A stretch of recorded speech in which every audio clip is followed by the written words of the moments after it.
अब है आपका अध्याय 11 विपणन प्रबंध मार्केटिंग मैनेजमेंट। तो सबसे पहले हम इसकी प्रस्तावना देख लेते हैं। इसमें एक व्यवसायिक संस्था की सफलता एवं कार्यकुशलता उसके उत्पादन पर नहीं अपितु उसके उत्पाद बाजार में किस सफलता के साथ बिक रहे हैं इस पर भी निर्भर करती है।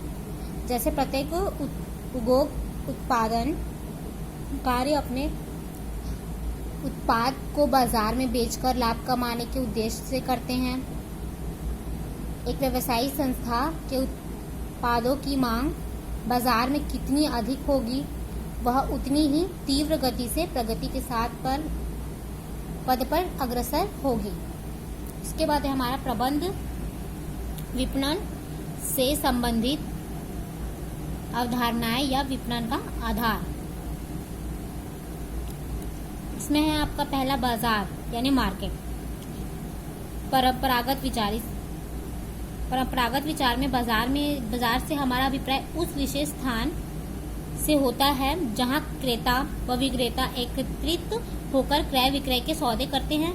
यहाँ बाजार के लिए एक भौतिक स्थान का होना आवश्यक होता है, लेकिन वास्तव में बाजार के लिए किसी भौतिक स्थान का होना जरूरी नहीं है, बल्कि केवल क्रेताओं व विक्रेताओं का मिलना जरूरी है। नेक्स्ट है आपका ग्राहक। इसमें ग्राहक बाजार का एक महत्वपूर्ण अंग होते हैं। उनके अभाव में बाजार की कल्पना भी नहीं की जा सकती। जैसे ग्राहक का अभिप्राय उन व्यक्तियों अथवा संस्थाओं से है जो अपने आवश्यकताओं को संतुष्ट करने के लिए वस्तुओं को प्राप्त चाहते हैं। ग्राहक अपनी आवश्यकताओं को संतुष्ट करने के लिए विपणनकर्ताओं से संपर्क स्थापित करते हैं जो उनको इच्छित वस्तुएं सेवाएं प्रदान करते हैं। नेक्स्ट है अपना विक्रेता और विपणनकर्ता, मार्केटर और सेलर।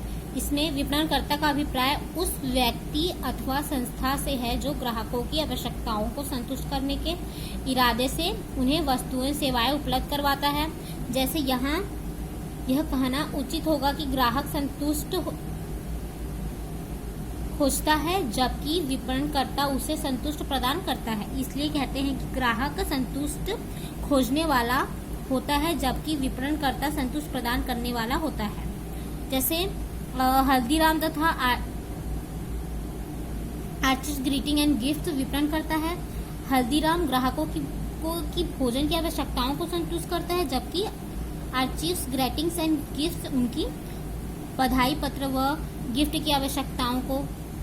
मुख्य रूप से विपणनकर्ता दो प्रकार के होते हैं, वस्तु विपणनकर्ता और सेवा विपणनकर्ता। वस्तु विपणनकर्ता हिंदुस्तान यूनिलीवर लिमिटेड HUL अनेक प्रकार के शैम्पू, नहाने के साबुन आदि चीजों का विक्रय करती है। यह एक विपणनकर्ता है। सेवा विपणनकर्ता इसमें Punjab national bank, state bank, city bank आदि ऐसे विपणनकर्ता है जो कोई वस्तु नहीं बेचते बल्कि सेवाएं प्रदान करते हैं। इन्हें सेवा विपणनकर्ता कहते हैं। इसके बाद है आपका विपणन अवधारणा। इसमें विपणन से आशय उन सभी क्रियाओं के योग से हैं जो वस्तुएं एवं सेवाओं को उत्पन्न से उपभोक्ता तक पहुंचाते हैं। विपणन एक विस्तृत आर्थिक शब्द है जिसमें वस्तुओं और सेवाओं के उत्पादन से पूर्व की जाने वाली क्रियाओं से लेकर उनके विक्रय, वितरण और आवश्यक क्रियायोपरांत सेवाओं तक की सम्मिलित किया जाता है। विपणन की परिभाषाएं।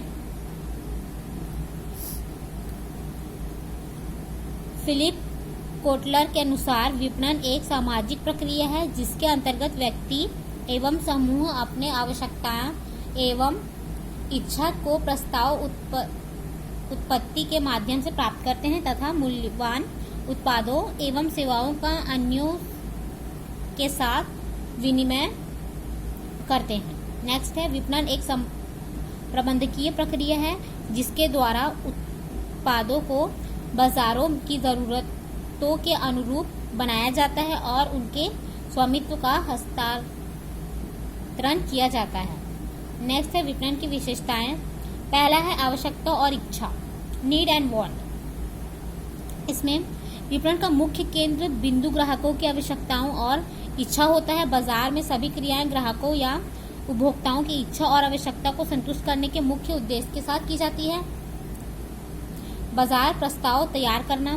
बाजार प्रस्ताव से आशय उत्पाद या सेवा के बारे में संपूर्ण जानकारी प्रदान करने से होता है, जैसे उत्पादन अथवा सेवा का नाम, प्रकार, उसका मूल्य, आकार, रंग, उपलब्धि, केंद्र इत्यादि से संबंधित जानकारी देना।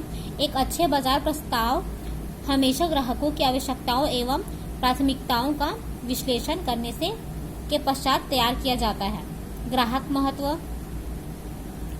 इसमें ग्राहक उत्पाद तभी खरीदता है जब उसे लगे कि उससे प्राप्त संतुष्ट उसकी कीमत से अधिक है। ग्राहक उत्पाद द्वारा प्रदान की जाने वाली सेवा और संतुष्ट के आधार पर उत्पाद का मूल्य आंकता है। जैसे विक्रेता को उत्पाद के मूल्य को शामिल करना चाहिए ताकि ग्राहक प्रतिस्पर्धा की बाजार के बजाय उसके उत्पाद को प्राथमिकता दे। नेक्स्ट है आपका विनिमय यंत्र रचना। इसमें विपणन की प्रक्रिया में मुद्रा के लिए उत्पादों या सेवाओं का विनिमय शामिल होता है।